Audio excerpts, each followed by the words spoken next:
Who is piloting the UAPs or UFOs constantly seen in our skies? Where are they from? Why are they here? How long have they been here? What is their mission on planet Earth? Do they come in peace, or do they have more sinister motives? Join Mad Mark as he uncovers the answers to these questions and many more of the mysteries that puzzle us all on Who Are the Aliens? The history of the Anunnaki on planet Earth. And now, here's Mad Mark.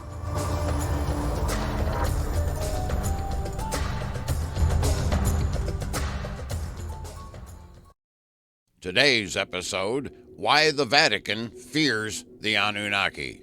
Hello everyone, and welcome to Who Are the Aliens? The history of the Anunnaki on planet Earth. I am Mad Mark, and before I begin, just a quick reminder to please like, share, and comment.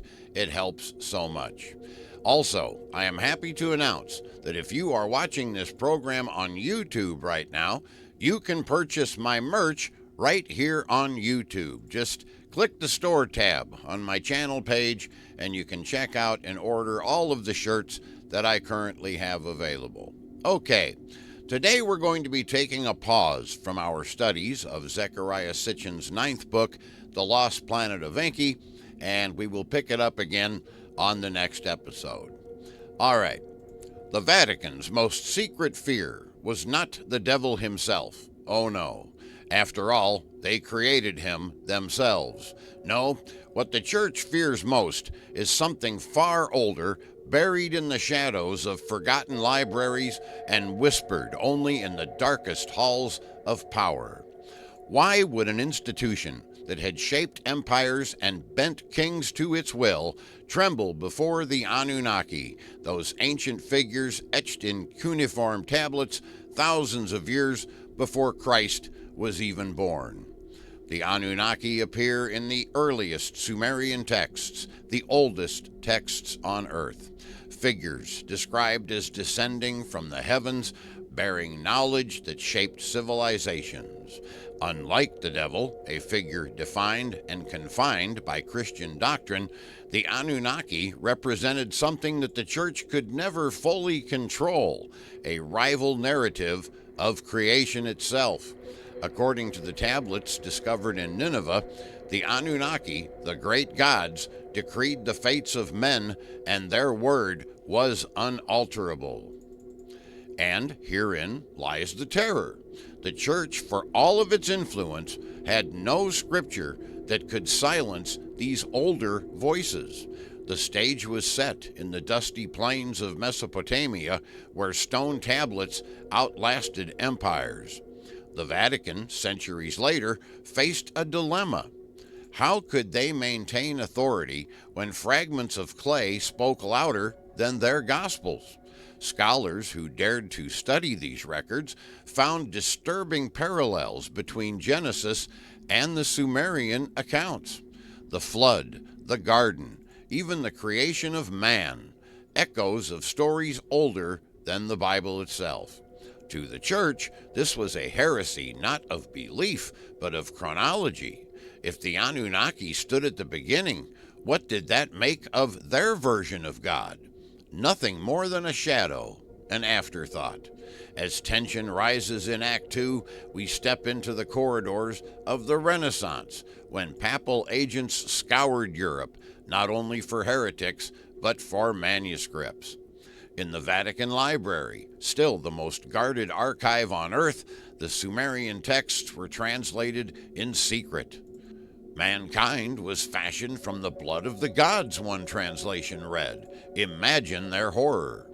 If humanity was shaped not by the divine hand of the Christian God, but by beings of flesh and bone from another planet, then the very foundation of salvation crumbled. The devil could be condemned, but the Anunnaki, they were undeniable, carved in stone. The climax, Act 3, comes with the Vatican's silent war, a war not waged with armies, but with silence and censorship. Inquisition fires burned books that even whispered of Babylon.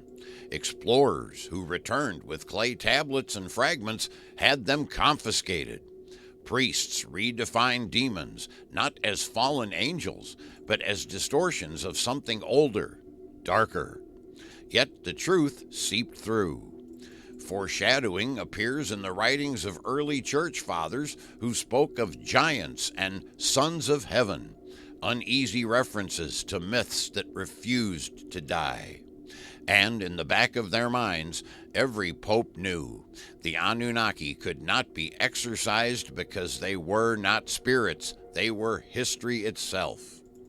The emotional weight here is staggering.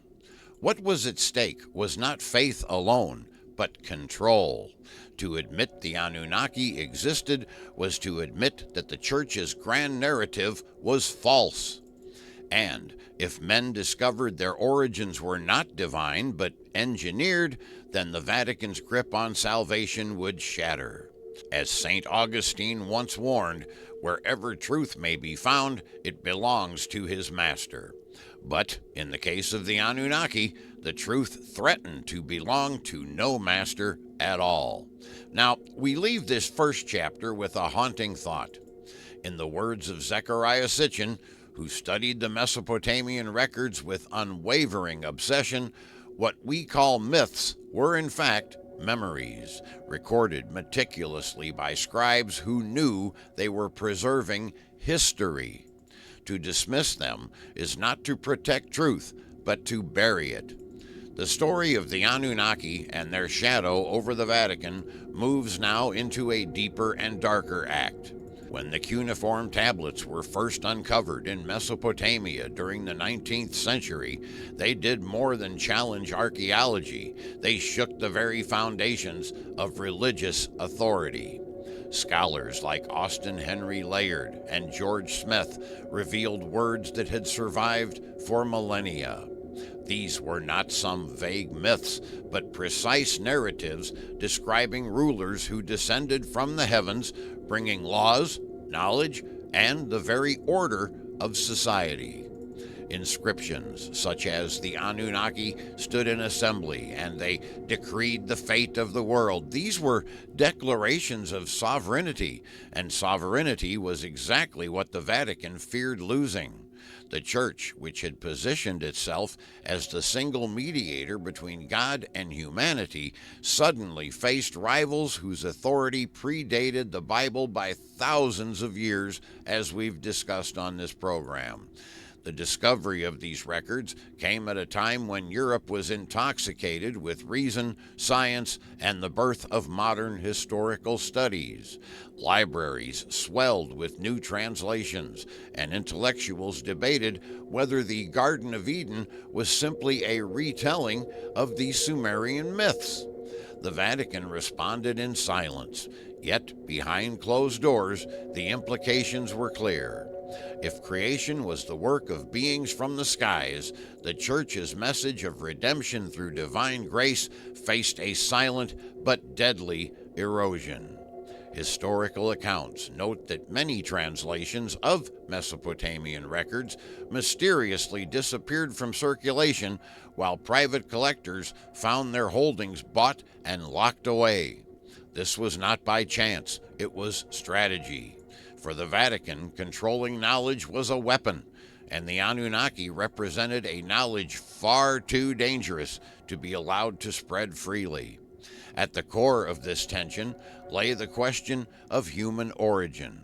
The Bible speaks of Adam, molded from dust, yet the Atrahasis epic describes mankind as fashioned from a pre-existing primitive biped mixed with the blood of the gods.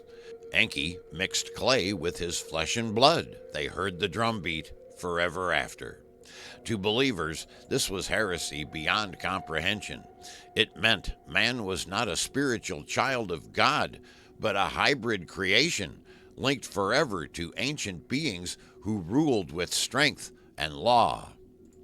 The Vatican had long been able to dismiss devils and demons as metaphors of temptation, but how could it reduce the Anunnaki? They were etched on stone, mentioned in multiple cultures, remembered in oral traditions that stretched across continents. The devil might be exorcised, but the Anunnaki were immovable. They were the architects of a past that the church could not erase. The second act of this chapter unfolds during the rise of the colonial empires. As explorers charted Mesopotamia, Assyria, and Babylon, they stumbled upon ruins that matched the tales of gods who had walked among mortals.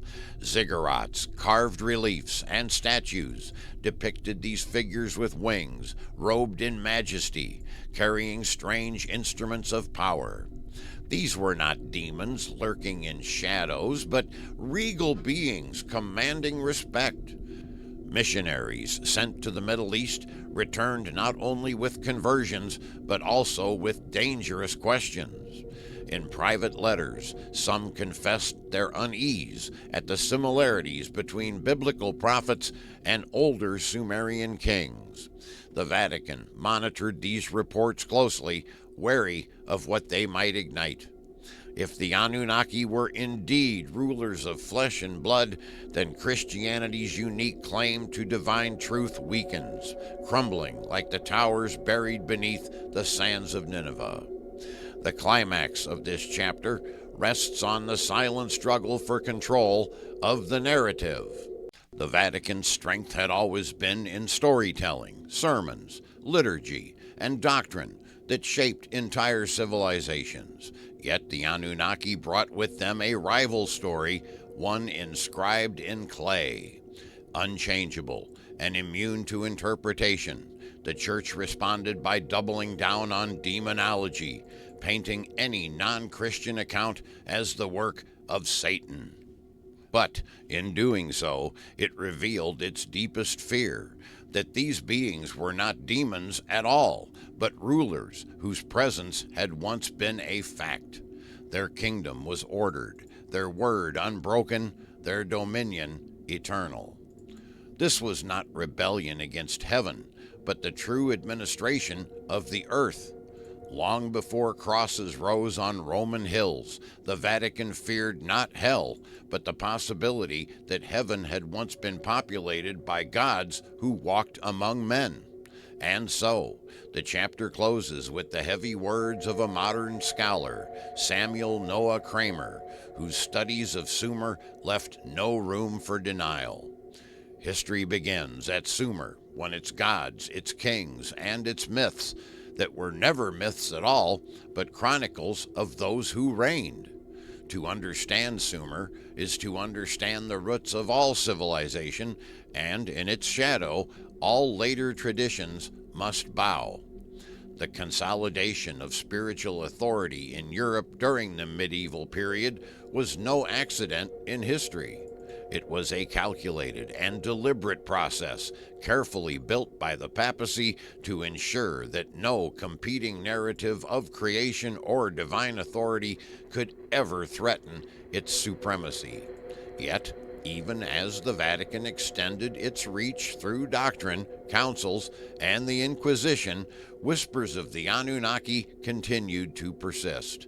Monks translating ancient manuscripts in dimly lit abbeys sometimes encountered names and stories that had no place in the Christian canon. In their margins, they scribbled notes, warnings, and prayers. They knew that they had stumbled upon fragments of an older dominion. The Church rarely allowed such texts to circulate.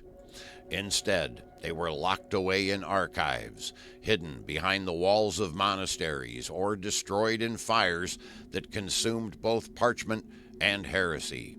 And yet, the memory of these beings remained indelible, a reminder that there had been rulers before the cross ever cast its shadow over Rome. The Vatican understood that power was rooted not only in faith, but also in history. Control of the past meant control of the present and ultimately the future. Chronicles commissioned by bishops emphasized the fall of and the rise of Christianity as a divine sequence, silencing older narratives that spoke of civilizations guided by celestial kings. But archaeological fragments unearthed in the Holy Land and Mesopotamia whispered another truth, a different truth, an older truth. Hey gang, Mad Mark here, and by popular demand, I now have merch available. I've found the perfect company to work with, and they do an outstanding job. There are t-shirts and hoodies available right now, and who knows what I will come up with in the future. There are 2 different designs to choose from at the moment. You have this one and this one. And these t-shirts and hoodies come in a variety of colors and sizes, so no matter what you're looking for, there's something for everybody. If you're watching this show right now on YouTube, you can find this merch by clicking the shop link below in the show description, or just pay a visit to www.madmarktv.com. That's the all-new Who Are the Aliens t-shirts and hoodies. Get yours today.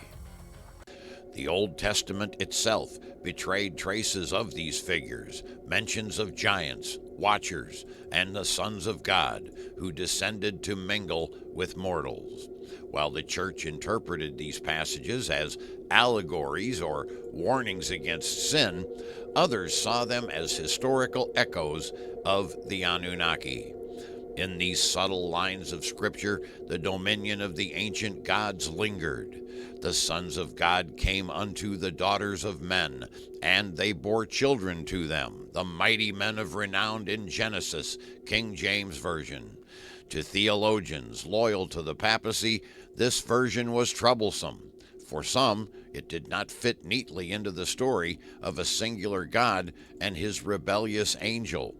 As the centuries advanced, the Vatican's dominion stretched through cathedrals, universities, and courts of law, but knowledge remained a battlefield. The translation of classical works during the 12th century Renaissance reopened contact with the intellectual world of Mesopotamia and Greece. Some of these texts, copied and preserved in the Arab world, contained references to the old rulers of Sumer. Scholars in Toledo, Bologna, and Paris were fascinated by these accounts, but the Vatican watched with suspicion. Every fragment that spoke of divine beings shaping humanity challenged the Church's monopoly on the truth. The Inquisition became not merely a weapon against witchcraft and dissent, but also a mechanism to control history itself. Those who speculated too freely about the origins of man, or who drew parallels between biblical figures and Mesopotamian kings, often found themselves silenced, their manuscripts confiscated or destroyed. The Vatican feared not that these scholars were wrong, but that they might be dangerously close to a truth that had been buried since antiquity. The Renaissance brought with it both light and peril. Humanism encouraged a return to the sources, to the original texts of antiquity, and with it came renewed contact with the myths of Mesopotamia. Artists painted scenes of gods descending from the skies, sometimes disguised as allegories of the planet or as pagan deities. Yet, those who looked closely could see traces of the Anunnaki in the wings, the headdresses, and the posture of command. The Vatican's dominion extended even into art, ensuring that such depictions were wrapped in Christian symbolism to avoid dangerous associations. But still, the threat persisted. The more Europe rediscovered its classical roots, the closer it came to unearthing the memory of those who had ruled long before Christ. Even as Michelangelo painted the ceiling of the Sistine Chapel, the silent records of Mesopotamia told a story that could not be painted over. The dominion of the Anunnaki, though hidden, cast a shadow even over the Renaissance masters. By the time the Enlightenment dawned, the Vatican's hold over the intellectual world began to fracture. Rational inquiry, archaeology, and a hunger for evidence opened the way for ancient narratives to re-emerge. Excavations in the Middle East reveal ruins, statues, and tablets that could no longer be ignored. The great gods, the Anunnaki, had guided destinies. These words, rediscovered from clay and preserved through centuries, stood in stark opposition to the Church's dominion. The devil could be relegated to the realm of allegory, a tempter of souls, but the Anunnaki, they were carved into history itself. Their dominion was not metaphor, but memory, and it was precisely this memory that the Vatican most feared, for it threatened to strip away centuries of carefully constructed authority and leave exposed the possibility that humanity's origins laid not in the hand of God, but in the design of beings from somewhere beyond. As this chapter closes, we hear the words of historian George S. Rue, whose meticulous studies of Mesopotamia pierced through centuries of silence. In Mesopotamia, religion was history, and history was religion. The gods were not abstractions, but rulers, lawgivers, and architects of man's destiny. To deny their presence is not to protect the truth, but to ignore the foundations upon which all civilization was built. The modern era brought discoveries that no longer could be contained by the boundaries of the Vatican's authority. Archaeologists, explorers, and historians unearthed clay tablets, royal inscriptions, and monuments that spoke of the Anunnaki with an unmistakable clarity. These were not scattered myths, but an entire corpus of records, meticulously preserved by the ancient scribes who believed they were documenting the truth. Museums in London, Paris, and Berlin began to display artifacts that contradicted the Church's narrative. Scholars debated openly about whether these stories revealed humanity's true origins. For the Vatican, the threat was no longer hidden in secluded libraries or whispered by monks. It was now on public display. Silence became its only shield, for to confront these revelations directly would mean acknowledging their legitimacy. The Anunnaki raised high their voices, decreeing the order of the cosmos. Such words echoed louder than sermons, for they were carved into the stones of history. As the 19th century advanced, the discoveries of Nineveh and Babylon shook Europe. George Smith's readings of the flood story in the Epic of Gilgamesh caused a sensation, proving that the biblical deluge was not unique, but an inherited tale from a much older tradition. The Vatican chose not to denounce these findings outright, but to remain in calculated silence. Silence was a form of defense, a refusal to acknowledge the weight of what had been revealed. Yet, beneath this silence, there was unease. If the stories of creation, the flood, and kingship were not original to the Bible, then what separated Christianity from the civilizations that had long preceded it? The devil could be dismissed as a metaphor, but the Anunnaki were harder to escape, for they were both myth and archaeology, faith and artifact. Their presence demanded an explanation. An explanation was exactly what the Vatican knew they could not provide. The 20th century deepened the crisis. With translations of Sumerian texts spreading globally, universities across continents began to teach that the earliest civilizations were guided by a pantheon of powerful beings who dictated laws, established cities, and set the pattern of societies. These were not demons to be exorcised, but rulers who commanded respect. The Vatican's silence became a deafening absence, noted by critics and historians alike. Where once the Church had condemned heresy loudly, now it avoided confrontation altogether. This silence betrayed more fear than condemnation ever could. Kingship descended from heaven, from the gods. These lines suggested that human rule itself was born from the Anunnaki's intervention, not from divine ordination through a singular god. Such implications threaten to unravel not only theology, but centuries of papal authority. The world wars and the fragmentation of Europe's empires further weakened the Church's grip on the narrative of the story and history itself. In the ruins of civilizations bombed into dust, scholars found time to piece together fragments of clay tablets that had survived for millennia. Each translation added weight to the undeniable truth. Humanity's earliest memories were tied not to the devil or to sin, but to beings who had walked as the lords of the earth. The Vatican could not burn museums as it had burned manuscripts, nor could it silence universities as it once silenced heretics. Silence was the only weapon it had left. Yet this silence was itself an admission, for absence of denial often speaks louder than denial itself. The Anunnaki story persisted, and with every discovery, their dominion over memory grew even stronger. To ignore them was to surrender the field of history entirely.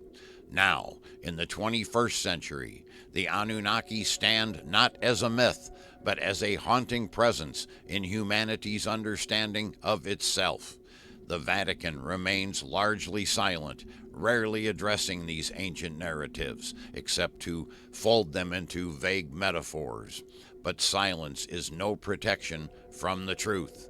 Ask yourself this: why does the Vatican own an observatory in Arizona? The Vatican Advanced Technology Telescope, or VTT, is part of the Mount Graham International Observatory in Arizona. The location was chosen for its superior sky conditions, but one has to ask, what exactly are they looking for? The Anunnaki continue to emerge through archaeological discovery, scholarly research, and cultural memory. Their image is carved into the walls of palaces, their decrees written on tablets, their presence undeniable. In ancient times, the Anunnaki established their council, and their decisions were binding for eternity. Their words reach across ages, defying erasure, defying silence. The Vatican may have created the devil as the enemy of souls, but it has always feared the Anunnaki more, for they represent a past too solid, too ancient, and too dangerous to be dismissed. My closing words must come from Thorkel Jacobson, whose translations laid bare the majesty of Sumer. The Sumerians did not pray to unseen gods as we do today. They recorded their memories of those who ruled them, who taught them, who gave them the patterns of life. To them, the gods were real, and in their reality, the very essence of civilization was born. And that is where I leave you for this episode.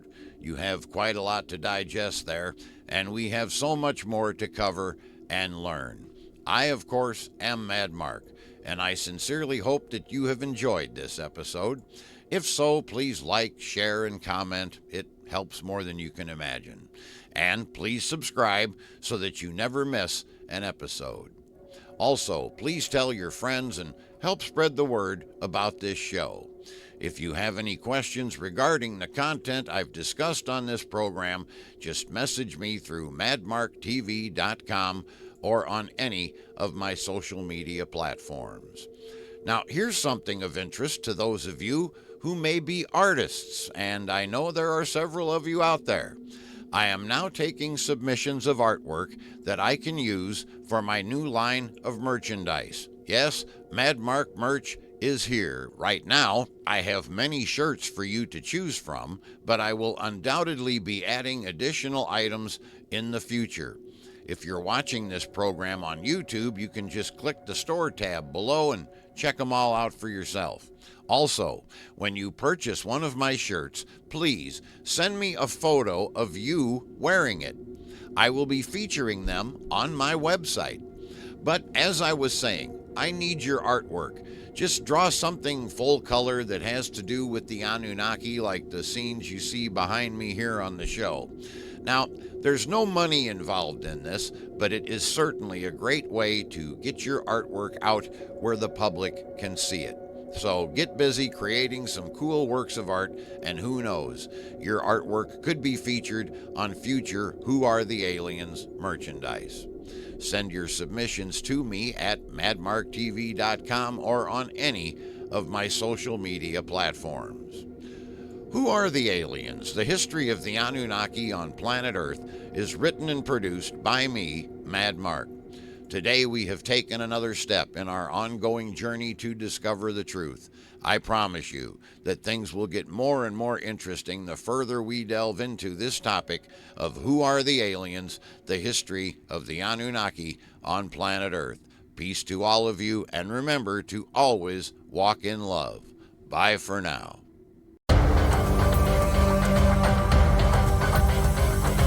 You've been listening to Who Are the Aliens? The History of the Anunnaki on Planet Earth with your host, Mad Mark. Join us again on our next program when Mad Mark will once again uncover the answers to the mysteries that puzzle mankind.